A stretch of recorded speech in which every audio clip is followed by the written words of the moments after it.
कर्तव्य, कौशल्य, शिस्त आणि व्यावसायिक उत्कृष्टतेचा संगम असलेला 21वा परिक्षेत्रीय पोलीस कर्तव्य मेळावा उत्साहपूर्ण वातावरणात पार पडला। समारोप समारंभामध्ये प्रमुख जिल्हा आणि सत्र न्यायाधीश आशिष पाटील, विशेष पोलीस महानिरीक्षक रंजन कुमार यांच्या हस्ते सर्वसाधारण विजेतेपद पटकावलेल्या पुणे ग्रामीण पोलीस आणि उपविजेतेपद पटकावलेल्या सातारा संघाला गौरवण्यात आलं।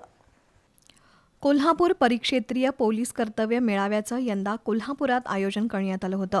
3 ते 6 ऑगस्ट 2026 या कालावधीत झालेल्या या मेळाव्यात कोल्हापूर, पुणे ग्रामीण, सांगली, सातारा आणि सोलापूर ग्रामीण या 5 जिल्ह्यांमधील 20 पोलीस अधिकारी आणि 85 पोलीस अंमलदार अशा 105 स्पर्धकांचा सहभाग होता।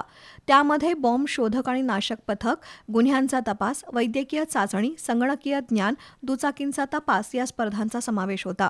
यावर्षी च्या मेळाव्यात उत्कृष्ट कामगिरी करणाऱ्या पोलीस अधिकारी आणि अंमलदारांचा विशेष सन्मान करण्यात आला।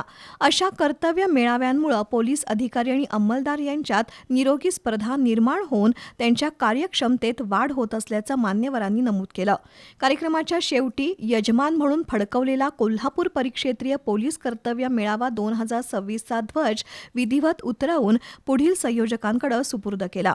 पुढील 22व्या परिक्षेत्रीय पोलीस कर्तव्य मेळाव्याचं आयोजन सोलापूर ग्रामीणमध्ये करण्याची घोषणा झाली। यावेळी विशेष पोलीस महानिरीक्षक रंजन कुमार, महापालिका आयुक्त डॉक्टर राजेंद्र भारूड, जिल्हा परिषदेच्या मुख्य कार्यकारी अधिकारी डॉक्टर जस्मीन, पोलीस अधीक्षक निलोत्पल, साताऱ्याचे पोलीस अधीक्षक निखिल पिंगळे, सांगलीचे पोलीस अधीक्षक तुषार दोशी, सोलापूर ग्रामीणचे पोलीस अधीक्षक अतुल कुलकर्णी, पुणे ग्रामीणचे पोलीस अधीक्षक संदीप गिल, अप्पर पोलीस अधीक्षक अण्णासाहेब जाधव यांच्यासह सर्व उपविभागीय पोलीस अधिकारी, विविध विभागांचे वरिष्ठ पोलीस अधिकारी उपस्थित होते। या स्पर्धेत पुणे ग्रामीण जिल्ह्यानं सर्वसाधारण विजेतेपद पटकावलं तर सातारा जिल्ह्यानं उपविजेतेपद मिळवलं।